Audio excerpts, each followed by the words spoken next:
Hola, buenas tardes. Muy buenas tardes a todas y a todos. Bienvenidos a esta clase de planificación y evaluación públicas. Estamos aquí ya casi en el inicio de la primavera y en el finalcito del mes de septiembre para ir abordando un tema que nos parece muy importante en el día de la fecha en términos de planificación social y en términos del enfoque de políticas públicas. Vamos a trabajar en el día de hoy algunos elementos para tratar de entender qué significa el enfoque de derechos. Como ustedes saben,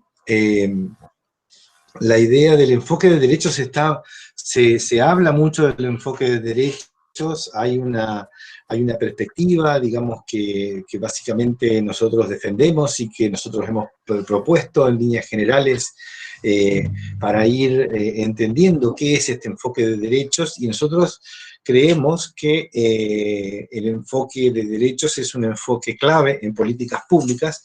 Y en esta clase lo que vamos a hacer es intentar comentar, conversar con todo el equipo y con todo, digamos, con todos ustedes aquí en la clase, algunos de los elementos que venimos trabajando, ¿sí? Esta idea del enfoque de derechos es una perspectiva que, de alguna manera, desde el punto de vista pedagógico, se lo enfoca, digamos, como una cosa diferente a lo que sería el enfoque de necesidades.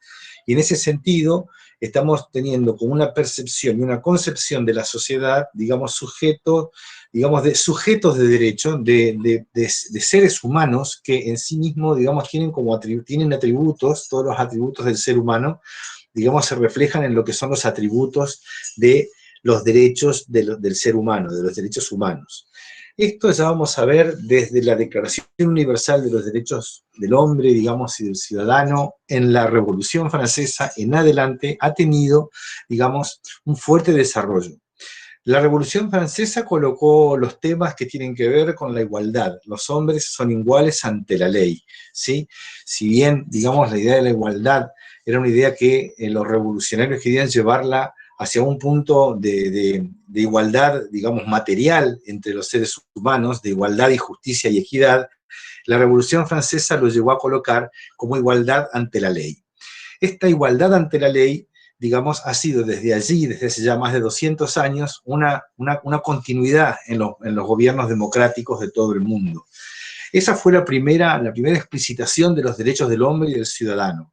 Luego, después de la Segunda Guerra Mundial, al finalizar la Segunda Guerra Mundial y al organizarse en las Naciones Unidas, está la Declaración Universal de los Derechos del Hombre, y esa Declaración Universal, digamos, es un punto de partida que busca colocar, digamos, la igualdad de todos los seres humanos frente a la ley, y también colocar la ley y las pautas, digamos, de convivencia legalmente reconocidas y propuestas por los estados como las pautas de regulación de la vida social. Ha sucedido por estas cuestiones de que la cuestión social, digamos, las cuestiones que conforman la cuestión social, es decir, el trabajo, pero sobre todo las desigualdades generadas en una sociedad capitalista, han colocado límites a la igualdad ante la ley. Y esos límites son límites materiales.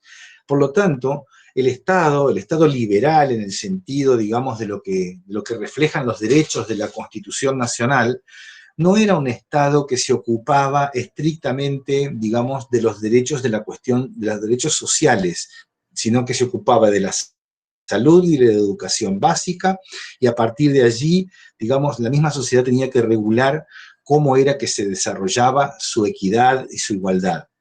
En este sentido, lo que vimos es que el desarrollo capitalista de los últimos 200 años en la Argentina y en el mundo no ha hecho más que profundizar las desigualdades sociales. Y en este sentido es que ha vigorizado, digamos, un enfoque que asienta las políticas públicas en los derechos humanos. Es decir, Las políticas públicas no producen bienes o servicios solamente porque son hechas por el Estado, sino porque el Estado tiene la obligación de hacerlas, porque los seres humanos tienen derechos en tanto seres humanos.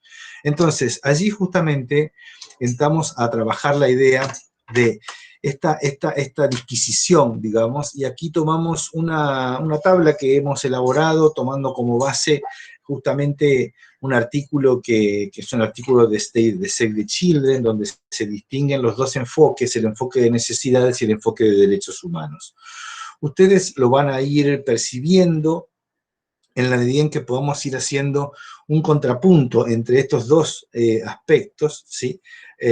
Y lo vamos a ir conversando. Les pido que, como siempre, no somos muchos, tanto el equipo como los estudiantes y las estudiantes que están aquí participando puedan intervenir en la clase.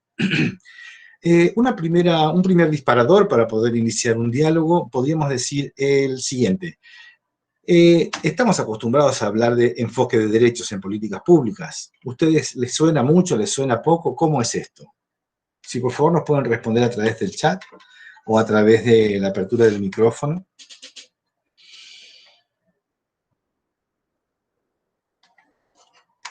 ¿Les suena esto del enfoque de derechos o la perspectiva de derechos versus perspectiva de necesidades sociales?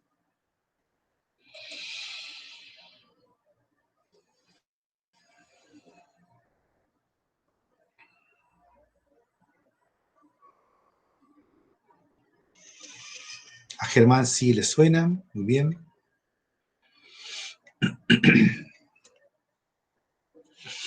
El enfoque de derechos es un enfoque que es Hola, profe. definitivamente... Sí, diga.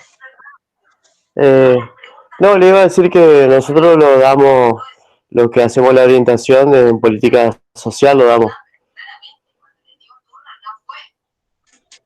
Sí. Bueno, muy bien. ¿Y qué es lo que han visto del enfoque de derechos? A Juan dice que no le sonaba tanto, Francisco dice que ese tema lo han venido viendo en política social para comparar las intervenciones del Estado en la sociedad. Ajá, muy bien, perfecto. Lo que tenemos acá incorporar, digamos, entonces, es esta perspectiva de que el enfoque de derechos es un enfoque que también afecta las maneras de planificar. Fijémonos entonces. Juan, ahí que te estás introduciendo al tema, vamos a seguir, digamos, a partir de tu comentario con esta idea. Hay dos enfoques posibles que los trabajamos de manera dicotómica, pero para tratar de marcar las diferencias y que se puedan percibir las diferencias.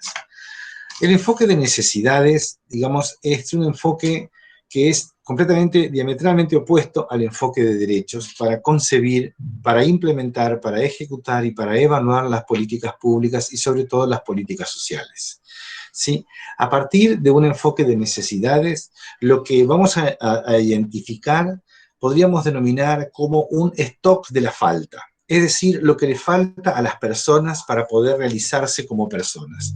Es decir, identificamos que existen, digamos, tantas personas que no tienen abrigo, tantas personas que no tienen vivienda, tantas personas que no tienen una comida digna, digamos, o que no tienen un salario digno, y ese es el stock de necesidades que el Estado tiene que trabajar.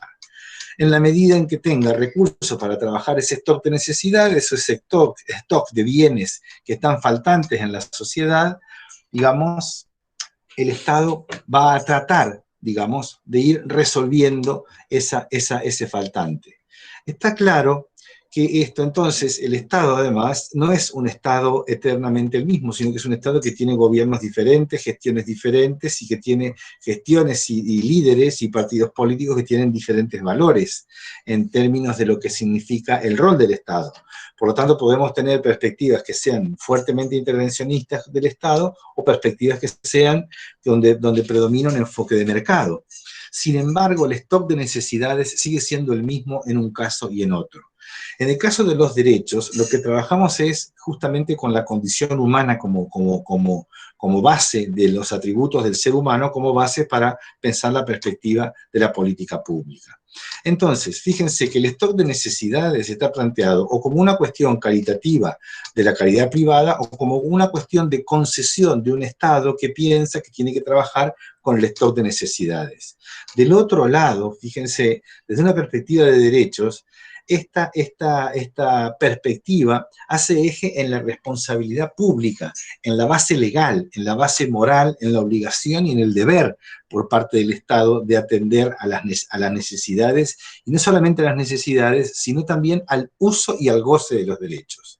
Es decir, que allí se plantea, digamos, una construcción de una política pública que termina siendo obligatoria para el Estado, porque deviene de una estructura legal, que es la estructura que compromete a la gestión pública a alcanzar ciertos resultados y a desplegar ciertas herramientas de gestión pública. Cuando decimos esto, es que entonces deja de ser voluntario el abordaje de los déficits, sino que pasa a ser obligatorio. El Estado tiene como garantía, digamos, tiene que ser la garantía de que se cumpla la ley de educación nacional federal, la ley de salud pública, la ley de los derechos de niñas, niños y adolescentes, la ley de salud sexual y reproductiva, la ley de educación sexual integral. Es decir, hay un marco legal que sirve de soporte a las decisiones de la administración estatal. Allí, digamos, desde esa perspectiva, es que el Estado busca, por ejemplo, cuando habla de igualdad de derechos de los niños frente a la ley, o cuando habla de una perspectiva, digamos, de reconocimiento de los niños como sujetos de derecho, no está hablando de los niños pobres, de los niños que padecen hambre, no está hablando de un síntoma de la sociedad capitalista, sino que está tratando de identificar cuáles son las raíces de la desigualdad, porque justamente define y se autodefine y se autocompromete a partir de la ley a tratar, digamos, las causas y las raíces del problema que generan tal desigualdad. En ese sentido, las metas no son parciales, sino que son metas que se buscan, digamos, realizar como resultados totales. No hay una igualdad de derechos de los niños a una parte de la niñez y otra parte de la niñez que no tenga igualdad de derechos. Es decir, hay una perspectiva que habla de la totalidad y habla de la integralidad. Las necesidades uno las puede organizar y clasificar de diferentes maneras, ¿sí? Según la tabla de Maslow, según algunas otras organizaciones de la sociedad, de las necesidades. Y podemos jerarquizarlas y decir, es más importante que la gente coma antes, o se abrigue antes que la gente pasee. Es más importante que la población acceda a la educación antes de que conozca, antes de que viaje o de que haga turismo. Es más importante un plato de comida antes que mirar una película y saber disfrutar, ver una película o una obra de arte o realizar una obra de arte. Fíjense que esas necesidades entonces serían como una clasificación, digamos, diferente, digamos, según el punto de vista, según el enfoque y según la apreciación de cada sujeto que esté realizando esa clasificación. Los derechos de ninguna manera son clasificables de esa manera porque justamente son derechos que atienden a los atributos del ser humano. Los derechos sociales son parte de los derechos humanos. Los derechos humanos son los derechos políticos, civiles, económicos, sociales y culturales. Es decir, 5 tipos de diferentes derechos, y justamente estos derechos son universales precisamente por la condición, digamos, de universalidad de la condición humana. Por ello los derechos son indivisibles e interdependientes. Quiere decir que no puede haber, digamos, el uso y el ejercicio del derecho a la vida, pero no el uso y el ejercicio del derecho a un desarrollo digno. El uso y el derecho, digamos, y el goce del derecho a alimentarse, diferenciado del uso y el goce del derecho y el ejercicio del derecho a tener una educación de calidad. Fíjense entonces que la situación de necesidad es particular y específica de un grupo de individuos o de un grupo de personas o de algunas personas en particular o de algunos grupos en particular, mientras que el enfoque de derechos, digamos, es un enfoque que se mira desde la perspectiva de la universalidad. Por lo tanto, digamos, es que los derechos son universales y las medidas que tomaremos para satisfacer y poder ejercer esos derechos serán diferenciales según el tipo de sociedad en el que estemos. La satisfacción de las necesidades es una condición importante, por supuesto que sí, pero una condición importante no como una concesión del Estado, sino, si lo tomamos como una perspectiva de derechos, como una realización de los derechos humanos.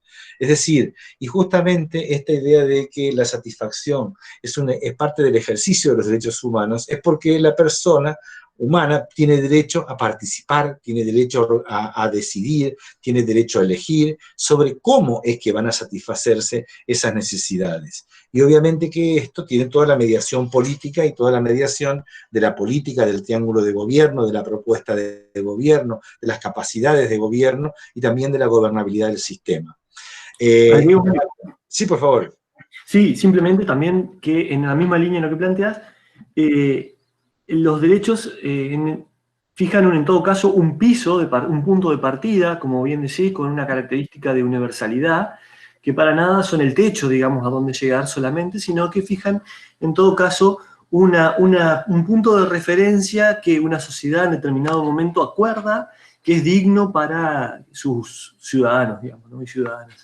Entonces, en ese sentido, digamos, lo que trata de fijar es un piso, un punto de partida, y como bien decís, con esta diferencia de que el satisfactor al cual va a recurrir va a ser distinto según el momento, según los recursos, según las posibilidades, según la cultura, según la provincia, y la dinámica en este sentido, digamos, de la posibilidad de elegir ese satisfactor en cuanto también a las opciones de los ciudadanos, ¿no? Pero es un punto de partida y no un techo, ¿no? Nada más. Así es, así es. Si seguimos avanzando en este cuadro, que es justamente un cuadro provocador de la discusión, yo les cuento que simplemente voy a hacer esta presentación porque luego tengo que atender otro compromiso docente con la facultad y con la Secretaría de Extensión Universitaria de la facultad, así que termino la presentación de este cuadro y ustedes pueden seguir discutiendo con el equipo docente esta perspectiva. Esta idea de que las determinaciones, cómo se determinan el grado de necesidad, digamos, ¿no? Uno puede decir, bueno, el grado de necesidad puede ser subjetivo u objetivo, puede ser absoluto o relativo. Podemos decir, la pobreza por ingresos es relativa al ingreso de los hogares, pero la pobreza de las necesidades básicas insatisfechas es absoluta, porque o se tiene o no se tiene un inodoro con descarga de agua, o está hacinado o no está hacinado, o tiene un piso conveniente o tiene un piso inconveniente. En este sentido, la determinación de las necesidades puede ser subjetiva, relativa o absoluta, pero los derechos tienen otro estándar de medición. Los derechos son estándares que se comparten como humanidad. Por eso, por ejemplo, podemos tomar como referencia los objetivos del desarrollo sostenible. Si tomamos como referencia la Agenda 2030 del desarrollo sostenible, vamos a ver cuáles son los estándares de derechos que en el mundo se están colocando como estándares mínimos, ¿sí? Es decir, es una apreciación que hace toda la humanidad, todos los países, digamos 193 países que son los que han adherido a la Agenda 2030, de manera tal que esos derechos no están, digamos, medidos por el antojo de una gestión o de otra gestión o de una administración u otra, sino que están compartidos por la comunidad. ¿Hasta dónde? ¿Cómo es esto? ¿Cuánto es lo razonable en la mortalidad infantil? Si se mueren 10 por 1000 está bien, y si se mueren 45 o 3000 o 4000 o 400 por 100.000 niños nacidos vivos, ¿está mejor o está peor? Estamos hablando de la vida, y la vida es un derecho, y el derecho no es relativo. Por lo tanto, digamos, en este nivel es que estamos diciendo que los derechos se discuten, digamos, en términos de estándares del derecho humano. Las necesidades, según las condiciones, por ejemplo, socioeconómicas de una economía determinada, una economía floreciente o una economía menos floreciente, pueden ser variantes y pueden abrir brechas o cerrar brechas de diferencia en el corto, el mediano o en el largo plazo. Sin embargo, cuando tenemos una perspectiva de derechos, esto fija objetivos de corto, mediano y largo plazo en una escala progresiva. Es decir, que Cuando pensamos en perspectiva de derechos, nunca vamos a terminar de tener el grado de satisfacción total de los derechos. ¿En qué sentido? En el sentido de que siempre vamos a tener que estar desarrollando procesos de gestión pública que sean sostenibles en el tiempo. Es decir, lo que decimos es que justamente aquí no hay una cuestión de merecimiento, como dice así el texto este que estamos tomando de Save the Children. No es que los niños merezcan ayuda, sino que los niños tienen derecho a recibir la ayuda. Y son justamente, digamos, esto de merecer o tener derecho es que marca una diferencia sustantiva. Por otro lado, digamos, la idea es que las personas pueden participar, digamos, en el ejercicio de sus derechos, ¿sí? Y esa participación hace que los gobiernos deban digamos, ser justamente promotores de la participación de las personas en la resolución de los modos de ejercitar sus derechos. Las personas no somos pasivas, los seres humanos no somos pasivos frente a las políticas públicas, no somos portadores de necesidades que, según la condición o la posibilidad o no del Estado o de alguna actitud filantrópica, sean satisfechas esas necesidades, sino que somos portadores de derechos. Tenemos derecho a una educación de calidad, tenemos derecho a construir esa educación de calidad, ¿sí? Entonces, fíjense que las perspectivas se van colocando realmente como una manera de construir la gestión pública y de construir la perspectiva de la intervención social de una manera completamente diferente. Un enfoque de derechos, digamos, va a tener básicamente la idea de lograr el potencial máximo de plenitud en el ejercicio, en el goce y en el uso de esos derechos, ¿sí? No podemos gozar medianamente del derecho a una buena alimentación, porque eso quiere decir que estamos mal alimentados. No podemos ejercer el derecho a la participación coartado, digamos, por reglas que las pone un tercero, digamos, o por reglas que se imponen autoritariamente por alguna conducción política, sino que justamente hay reglas de participación, hay reglas de organización de la vida en conjunto, y esas reglas también están colocando, digamos, una perspectiva de derechos en la gestión.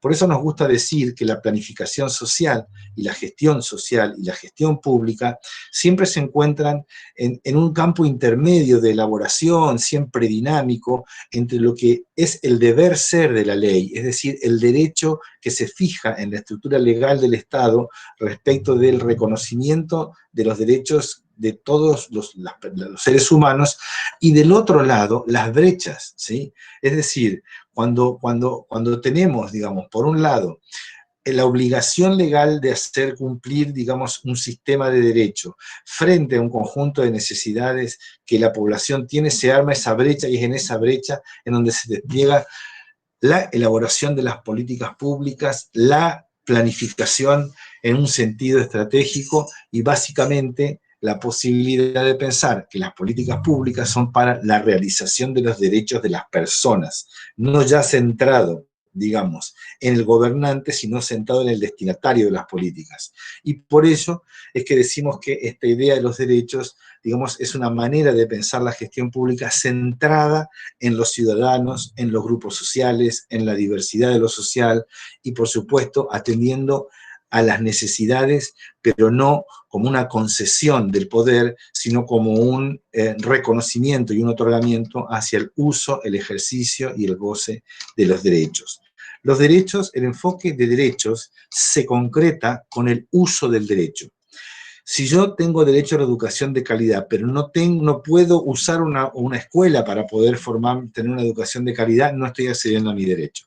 Si yo tengo derecho, así como, digamos, si yo pago un alquiler, tengo derecho a usar el bien que estoy alquilando, es decir, el propietario no puede venir, meterse, hacer lo que se le ocurra. ¿Por qué? Porque yo estoy alquilando y eso me da derecho al uso y goce de ese inmueble, aunque yo no sea el propietario. Lo mismo podemos comparar con los derechos sociales. Los derechos sociales, digamos, se ejercen en plenitud, y las políticas públicas son las que tienen que permitir que esos derechos sociales se puedan ejercer en esa plenitud que la condición humana requiere. Entonces, esta sería como una primera colocación de este tema. nosotros los invitamos a seguir conversando, y como les decía, en este momento, digamos, les hago un pase al equipo de cátedra para que abran la discusión, dado que tengo que atender Sí, Mario. a un compromiso. Entonces, Rubén y Maxi, muchas gracias. Buenísimo. Estamos allí en cualquier momento, digamos, bueno, retomamos, obviamente, yo retomo con ustedes el miércoles que viene, con todos los estudiantes aquí presentes, y por supuesto, seguimos en esta línea. Les agradezco, buenas tardes, y siguen ustedes, muy amables. Mario, gracias. Gracias, Rubén, gracias, Maxi. Consultarle entonces, a ver, nosotros con esta presentación del enfoque de derechos, lo que estamos, por lo menos en esta aproximación, estas primeras ideas iniciales que traía Mario, podemos empezar a conectar cómo esto se vincula con los procesos de planificación, de diseño de programas y proyectos. Y aquí, a ver, les dejo esta pregunta. ¿Cómo imaginan ustedes que puede ser las preguntas vinculadas a lo metodológico? ¿Cómo atender o cómo incorporar el enfoque de derechos a los procesos de planificación? ¿Qué cosas deberíamos tener en cuenta? ¿Qué elementos nos indican de que estamos trabajando desde un enfoque de derecho? Es decir, con estos comentarios que nos adelantaba Mario de esta perspectiva comparativa entre necesidades y derechos. Entonces la pregunta es, ¿qué elementos tenemos que incorporar para decir que estamos en un proceso de planificación que tiene una perspectiva de derechos o perspectiva de enfoque de derechos? ¿Qué cuestiones deberíamos estar teniendo en cuenta? Por ejemplo, a ver si pueden ir escribiendo. ¿Qué elemento, qué cuestión básica debería aparecer en todo proceso de planificación que se diga que incorpora la perspectiva de derechos? Hola, buenas tardes. Sí, dale, Germán. Yo creería que se tendría que pensar en una planificación, digamos, a largo plazo, que digamos, pensando en políticas universales y no tan focalizadas. Me parece que desde el enfoque de derecho, vamos a pensar que no, digamos, políticas así bien focalizadas, si bien se puede atender a la ciudadanía, pero pensarlo más, digamos, masivo. Pensándolo, porque siempre hay sectores que no se cubre o que no llegan a acceder a ese derecho. No sé, se me ocurre esa idea.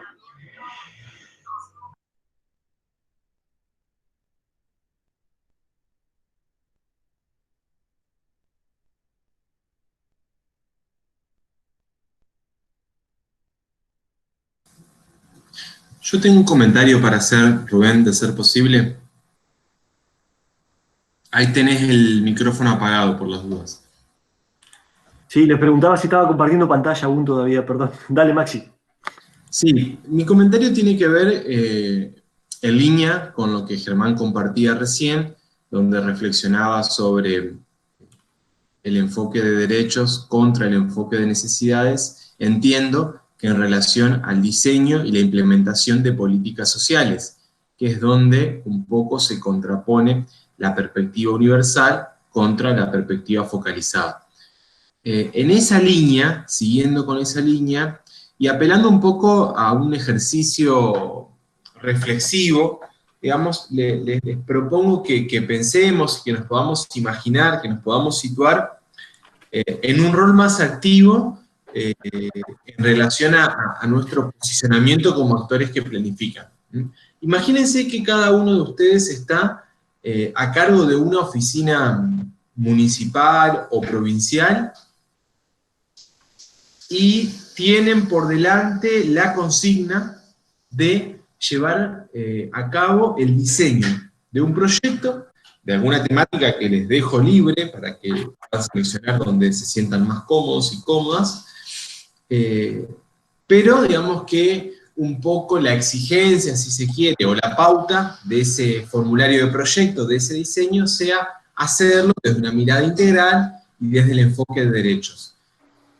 Esa consigna como tal, ¿a ustedes cómo se imaginan que los interpelaría en esa posición, ¿no? De estar planificando como responsables de una oficina estatal, sea municipal, sea provincial? ¿Qué les parece que, en términos de ejercicio de elaboración, del diseño de un proyecto, qué es lo que sí harían, qué es lo que no harían, qué preguntas, si se quiere, más metodológicas se plantearían?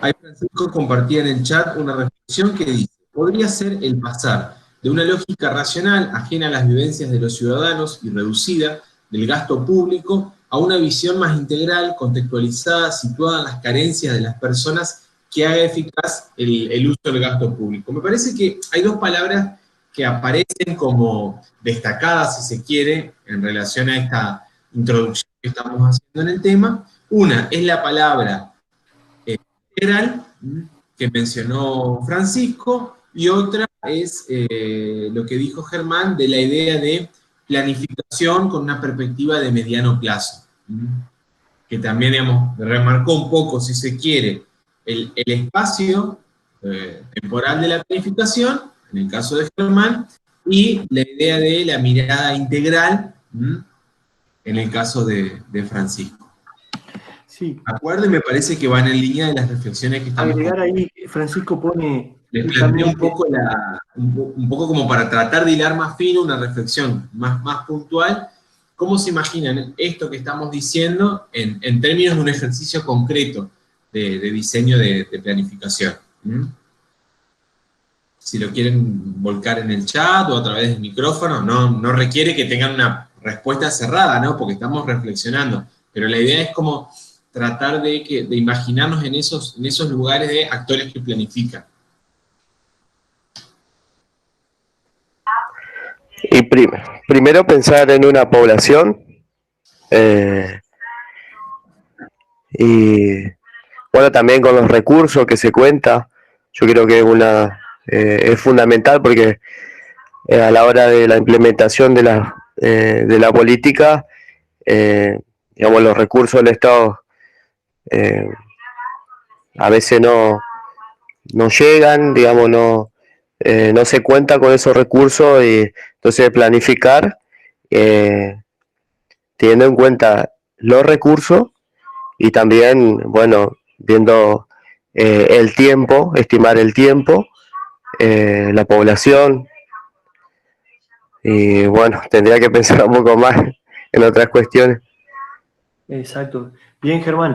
Pero ahí, fíjate lo que traía Mario, que cuando decimos población, nosotros a veces tenemos el sesgo rápidamente de pensar en aquella población que tiene justamente desde una perspectiva de las necesidades y no siempre de los derechos. Cuando pensamos con un enfoque de derecho, cuando hablamos de población, estamos pensando en todos los ciudadanos y ciudadanas que se ven afectados, no solamente que tienen determinadas necesidades, sino a los que está dirigido ese conjunto de derechos, ¿verdad? Por ejemplo, si estamos hablando de la niñez, una política pública con enfoque basada en el enfoque de derechos debería estar dirigida a todos los niños, niñas y adolescentes, ¿no? No solamente a los niños pobres, por ejemplo. Es decir, esos elementos suelen ser algunos sesgos que hacen que a veces hablamos de derecho o de enfoque de derecho, pero luego la praxis nos lleva a un enfoque de necesidad de otro tipo de cuestiones.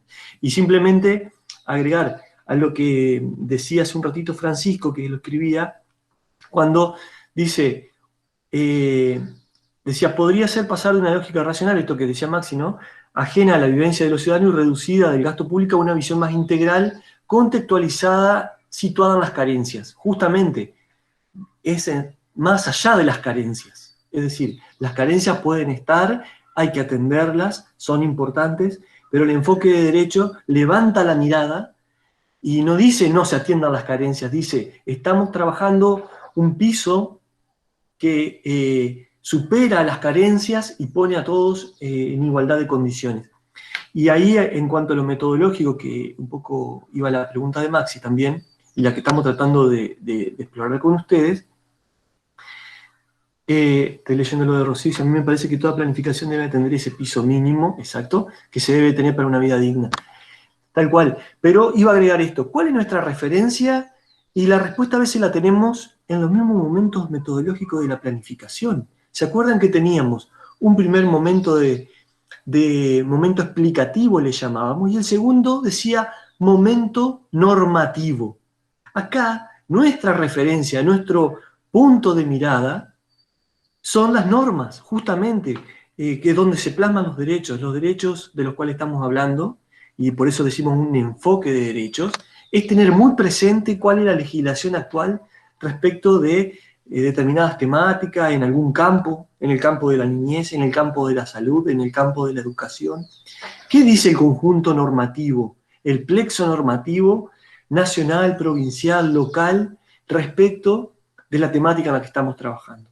Entonces, ese es un punto de mirada, porque en base a eso también vamos a poder desplegar recursos, acciones, y saber cuáles son también aquellos vacíos o identificar debilidades, ¿verdad?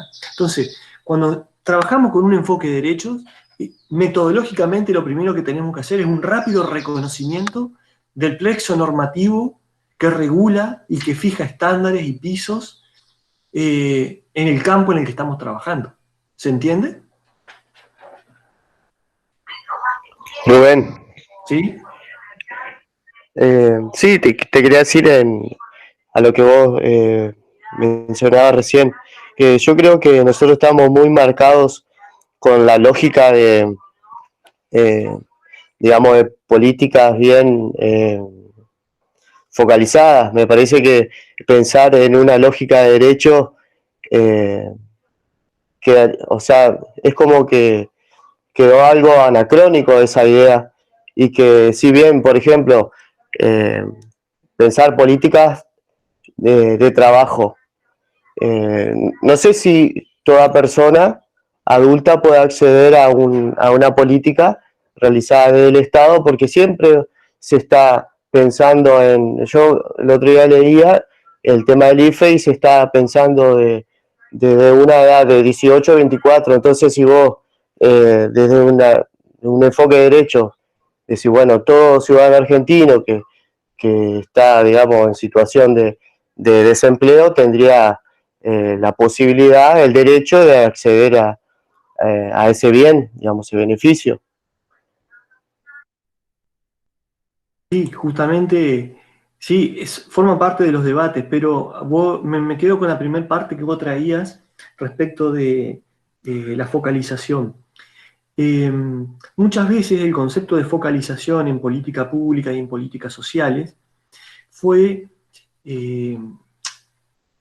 interpretado, pero también a veces implementado, como algo muy ligado a las políticas neoliberales.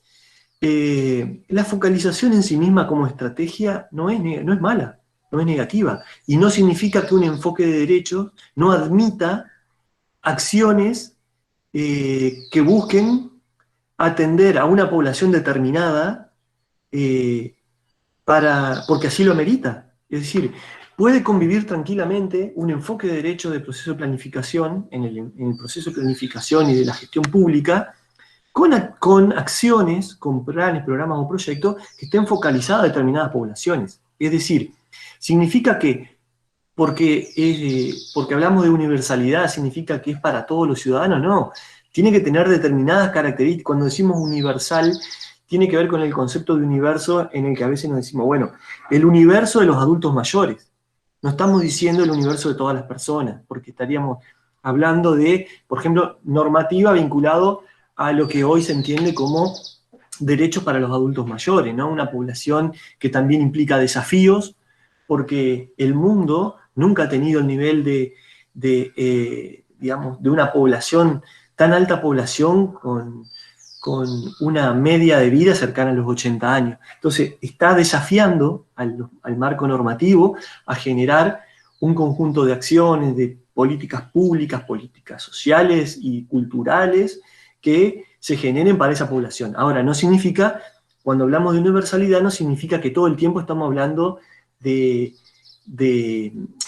un derecho para todos, en el sentido de que implique todas las edades necesariamente. Depende de dónde nos situamos, depende de por ejemplo, el derecho a una vivienda digna, a la alimentación, corre para todos, eso no cabe duda. Cuando nos estamos situando en el plano de derechos básicos, que garantizan sí o sí la supervivencia, la vida, de una forma digna, por supuesto que nos referimos a todos y a todas.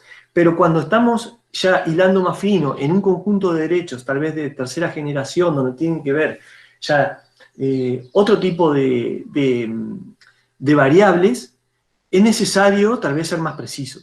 Por eso, simplemente retomando lo que vos traías de focalización, no confundir que, si bien puede haber acciones en los procesos de planificación que sean focalizados, no necesariamente son opuestos a un enfoque de derechos. Acciones focalizadas en la política pública existen y van a seguir, digamos, han existido antes.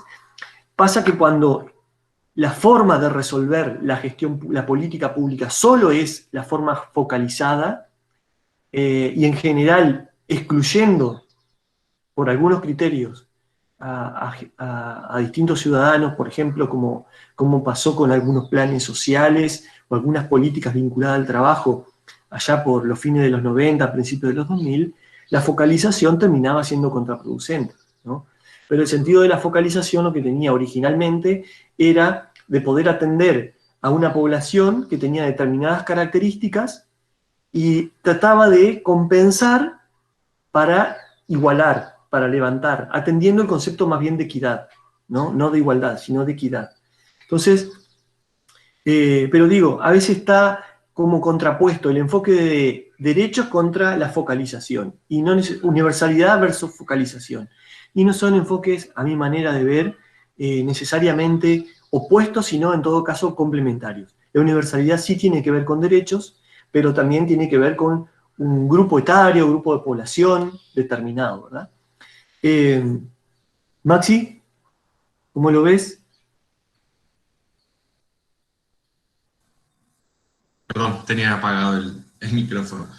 Sí, buenísimo. La verdad que recién pensaba, escuchándote, Rubén, y tratando de encontrar algún ejemplo concreto para seguir, digamos, trabajando en esta línea. Y se me ocurría, ¿no?, cuando yo les preguntaba recién, ¿cómo podemos, si se quiere, vehiculizar el enfoque de derecho, digamos, en el diseño de un proyecto de intervención? Lo hagamos desde el Estado o también lo hagamos desde una organización de la sociedad civil. Pero vamos a algo concreto como para que ustedes puedan un poco ilustrarse en relación a lo que les estaba intentando decir.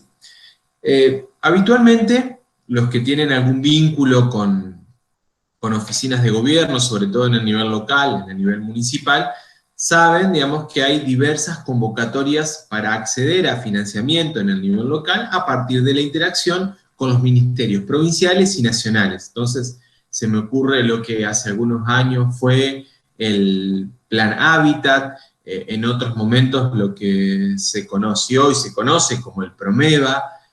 Bueno, en una época estuvo muy fuerte el PRONURE, que era el Programa Nacional de Uso Racional y Eficiente de la Energía, que promovía el recambio de lámparas comunes por lámparas LED en los municipios, especialmente en los espacios públicos. Cada uno de esos programas, digamos, tenía, digamos, generalmente algún formulario, digamos, para diseñar proyectos que respondía, como ya hemos dicho en esta misma cátedra, a algunas de las metodologías vinculadas con el diseño de proyectos, generalmente, digamos, muy emparentadas con la metodología de marco lógico, que es la más habitual y es el lenguaje más común para el diseño de proyectos. Entonces, pensaba, ¿no? Bueno, ¿cómo miramos esas herramientas de trabajo desde el enfoque de derechos, ¿no? Por ejemplo, una posibilidad de acceder desde un municipio a un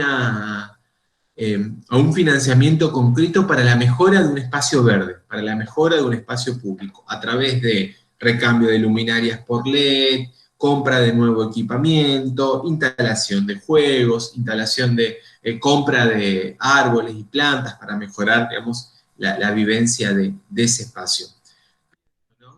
Desde el enfoque, digamos, desde el enfoque de la necesidad es quizás decir, bueno, enviamos 3 o 4 empleados de distintas áreas, obras públicas, parques y paseos, servicios públicos, que hagan un relevamiento rápido de las cosas que faltan en la plaza, ¿no? Que recorran la manzana, que hagan un relevamiento rápido, que vuelvan con ese relevamiento, nosotros los procesamos y en función de lo que procesamos, lo volcamos en el formulario, armamos el presupuesto y lo mandamos a Ministerio X en Nación para participar de la convocatoria. Y seguramente pase que digamos, y háganlo rápido porque la convocatoria cierra el viernes, ¿no? Y estamos a contrarreloj, ¿no? Una imagen muy habitual.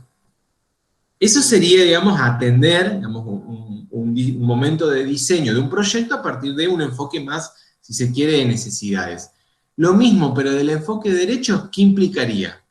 Que ese trabajo, que es válido y que es pertinente, esté acompañado, por ejemplo, de una ronda de consultas a los vecinos que habitan en la zona circundante al espacio que se quiere mejorar, a una mesa o una ronda de diálogo con las 2 o 3 comisiones vecinales que sean cercanas a la zona en donde está la plaza que vamos a intervenir. ¿Por qué no? Con una presentación pública, ¿no? De la idea proyecto o de la idea que el gobierno tiene, pero con una metodología de ida y vuelta en donde los vecinos, 10, 20, 30, los que quieran participar de esa instancia, puedan volcar sus opiniones, puedan volcar sus miradas, sus deseos, y decir algo en relación a qué les gustaría hacer en ese espacio para mejorarlo. Quizás tenga que ver con instalar un determinado tipo de juegos en vez de otro, o en priorizar un espacio, quizás no para plantar árboles, sino, no sé, para ubicar, por ejemplo, un espacio donde se pueda hacer un compost comunitario, se me ocurre.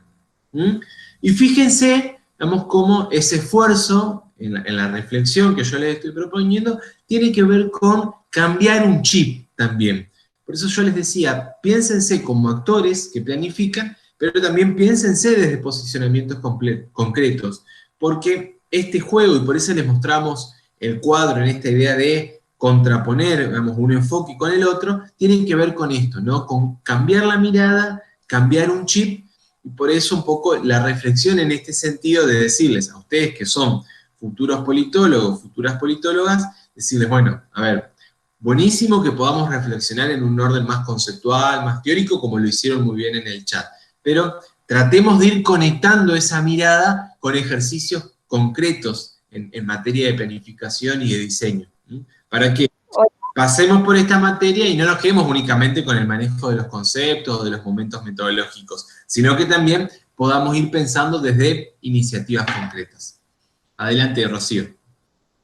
No, en esto pensaba, digamos, más allá de que generalmente quien más planifica tiende a ser el Estado, también, por ejemplo, nosotros en el momento en que se retrajo el presupuesto cultural y veíamos cómo la cultura en Paraná empezaba a tener cada vez menos espacios, menos presupuesto, menos lugares, desde una organización civil que generamos, desde todas las murgas de estilo uruguayo que hay en la ciudad, generamos un colectivo con el fin de llevar carnavales barriales, ¿no? A determinados barrios. Hicimos todo un proceso de planificación de, bueno, qué es lo que vamos a hacer y cómo recaudábamos ese presupuesto, porque claramente eso llevaba una moneda que no era para nada poco y todo autogestivo, porque el Estado no estaba aportando para ese tipo de proyectos. Y me acuerdo que, bueno, entre la discusión de, bueno, ¿cómo hacemos? ¿Qué hacemos? O sea, carnavales barriales, sí, pero nosotros vamos e imponemos lo que queremos mostrarles, o sea, la murga que no conocen porque es estilo uruguayo, porque somos todos de clase media, vivimos en el centro, es un estilo como bastante concentrado en un, no quiero decir clase, pero en un grupo social con ciertos recursos resueltos de la vida, necesarios para una vida digna, que tienen tiempo de hacer eso, ¿no?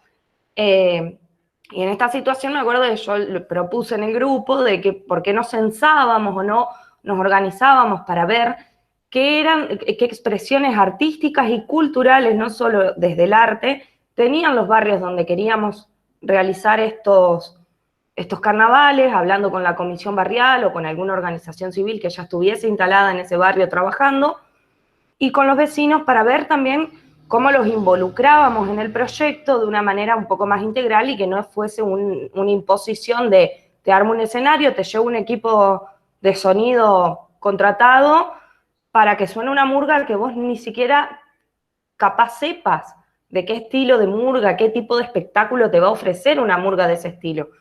Entonces lo que generamos fue, en los 3 barrios donde los pudimos hacer, hubo uno que se nos complicó muchísimo y ese quedó ahí, que fue el Capibá, que estaban complicados con tiroteos y bueno, no había una garantía de la seguridad de la vida, lamentablemente, ni para los chicos, a quienes les ofrecíamos la movida artística y cultural, ni para nosotros que íbamos a caer a un barrio donde no somos parte ni nos conocen, digamos, ¿no? Estaban entre vecinos muy enfrentados.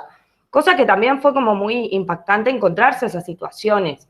Clase media yendo a trabajar en un barrio y vos pensás que es una panacea, ah, qué lindo, voy a llevar esto al barrio, y te encontrás que no es tan sencillo, digamos, que tenés que encontrar voluntades que tengan intenciones de que eso suceda, de que participen. Y en los otros que sí pudimos hacerlo, hicimos esto, un relevamiento, los convocamos, les dejamos para que con la comisión vecinal se arreglaran qué grupos, por ejemplo, querían subir al escenario, qué tenían para hacer, una feria, querían poner o no una cantina. Era más una gestión involucrando más al barrio de lo que nosotros tomáramos decisión. Terminamos solo financiando los recursos necesarios para realizarlo y los pedidos de bajada de luz y demás, y presentamos alguna que otra de las murgas, pero el resto del día de carnaval involucraba siempre las expresiones artísticas que ellos habían decidido subir o presentar o mostrar, con otro tipo de actividades también culturales que habían decidido por su parte sobre lo que ya venían trabajando. Que fue una lógica totalmente distinta a la que nosotros, porque para esto nos valíamos de una experiencia similar en Rosario. Pero en Rosario sí va la murga y arma un escenario enorme donde pasan murgas nomás. Ese es el carnaval, pero pasan murgas estilo uruguayo que generalmente los barrios, salvo que tengan un taller o hayan ido o hayan habido alguna actividad donde se los involucró, poco conocen, digamos. Entonces la perspectiva desde acá en Paraná fue totalmente diferente, con un involucramiento importante de lo que eran los vecinos, las comisiones vecinales, incluso con organizaciones sociales que ya trabajaban, digamos, en esos barrios.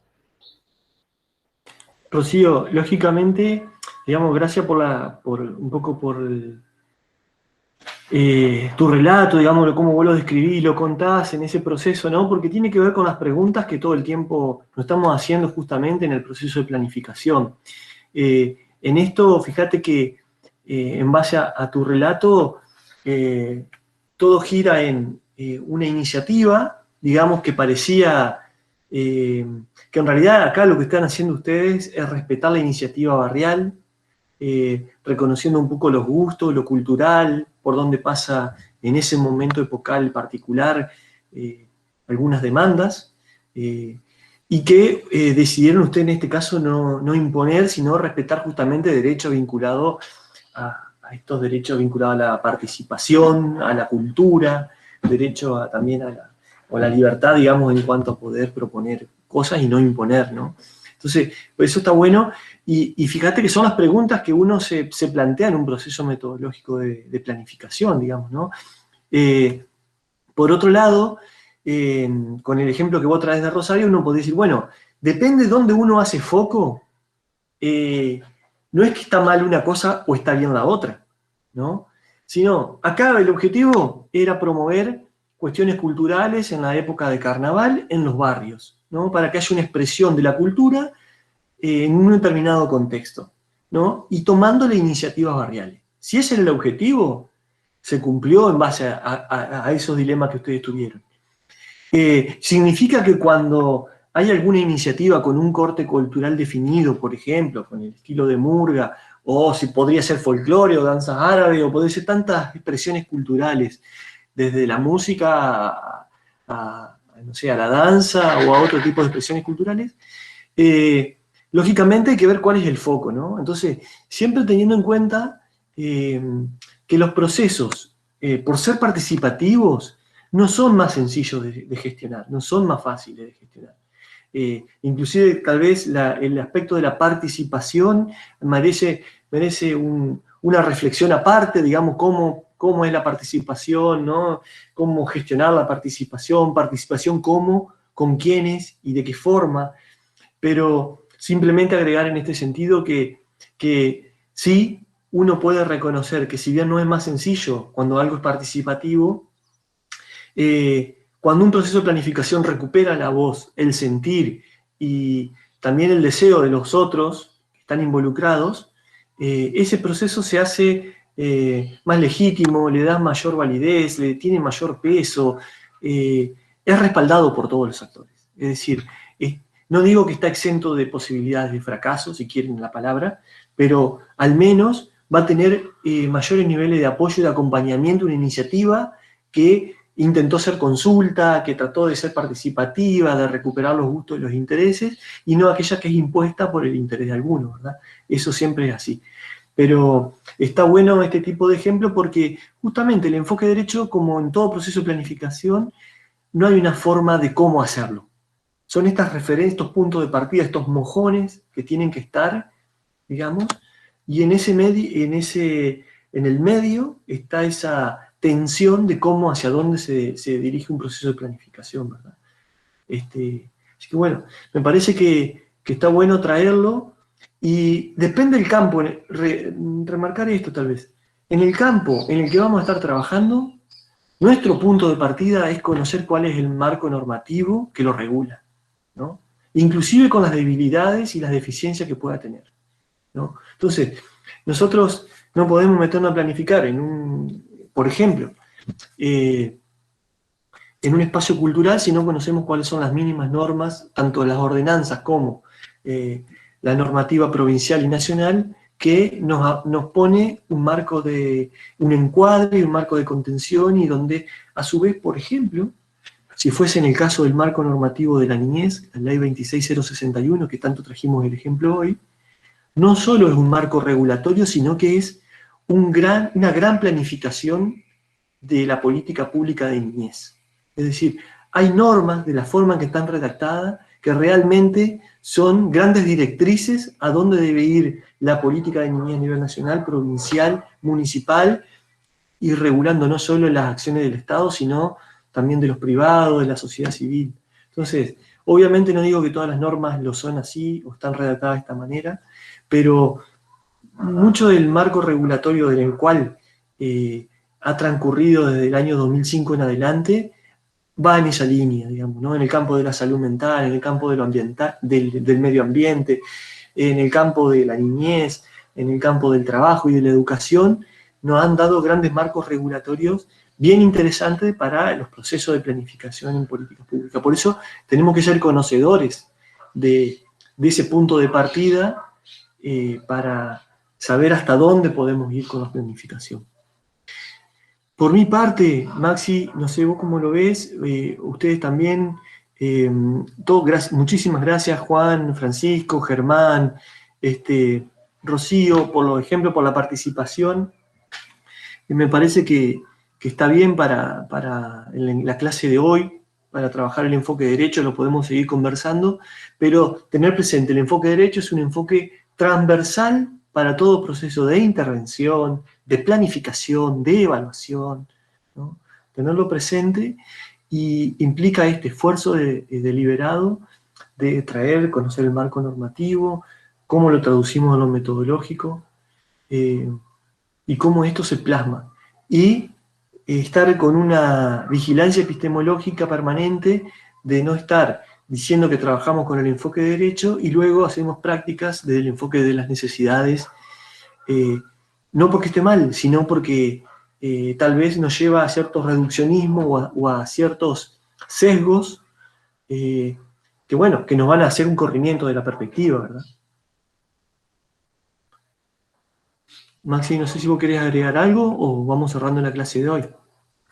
Solamente agregar, Rubén, en línea de lo que estás diciendo, de que además de la vigilancia epistemológica que recién mencionaste y de la pertinencia en el campo de cada uno, también remarcar algo que lo vamos a seguir viendo, porque aparte, digamos, después vamos a ir recuperando este tema en relación al enfoque de derechos, cuando, bueno, revisemos con un poco más de detenimiento la planificación desde el enfoque, desde la perspectiva de género, la planificación, digamos, en relación con la sostenibilidad sistémica o la sostenibilidad ambiental y social. Bueno, recuperamos seguramente algo que Mario ya anticipó en la clase, que tiene que ver con los objetivos de desarrollo sostenible y la Agenda 2030, ¿no?, a la cual la provincia de Entre Ríos adhirió recientemente, por lo cual también entender que ahí hay un marco internacional, o mejor dicho, un marco global y universal que tiene que ver con esta idea de enfoque, ¿no?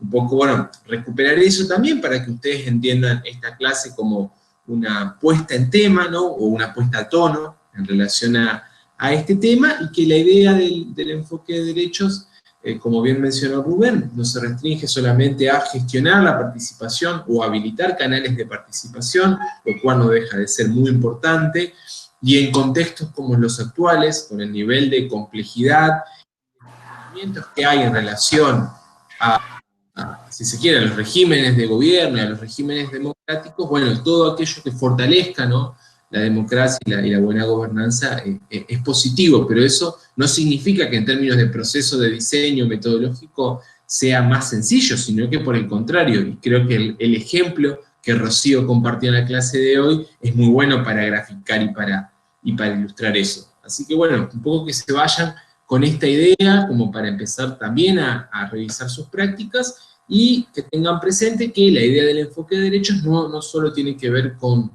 la participación, sino también en esta idea universal de garantizar una vida digna, ¿no? A veces cuando se comparten estos espacios o talleres en donde se conversa y se analiza metodología para el diseño de proyectos y programas, suele salir aquel ejemplo que es bastante popular, ¿no?, de aquel gobierno que realizó viviendas de excelente terminación en donde habitaban comunidades indígenas, y que como las viviendas, digamos, no respondían con sus patrones de uso y de comportamiento cultural, habían quedado abandonadas, ¿no? Es un ejemplo que suele aparecer en los talleres de proyectos o en la bibliografía, y que, bueno, tiene que ver con esto, que el enfoque de derecho nos invita a tener una mirada más integral, más universal, y que va, obviamente, a contrapunto de la mirada más de las necesidades, donde lo que uno, insisto, como actor que planifique, Rocío decía, generalmente el Estado, no necesariamente porque lo dice el Estado es lo correcto, o es lo más necesario, o es lo mejor. Lo mejor en términos de fortalecimiento, ¿no? Así que bueno, un poco por ahí queda la inquietud planteada, como ya para ir cerrando la clase. Buenísimo. Bueno, nos estamos viendo miércoles que viene. Entonces, muchas gracias por la clase de hoy, por la participación. Nos vemos. Gracias, Maxi. Gracias, Germán, Gracias, Rocío, Rubén. Juan. Chao, nos vemos, hasta luego. Hasta luego. Muchas gracias. Nos vemos la semana que viene.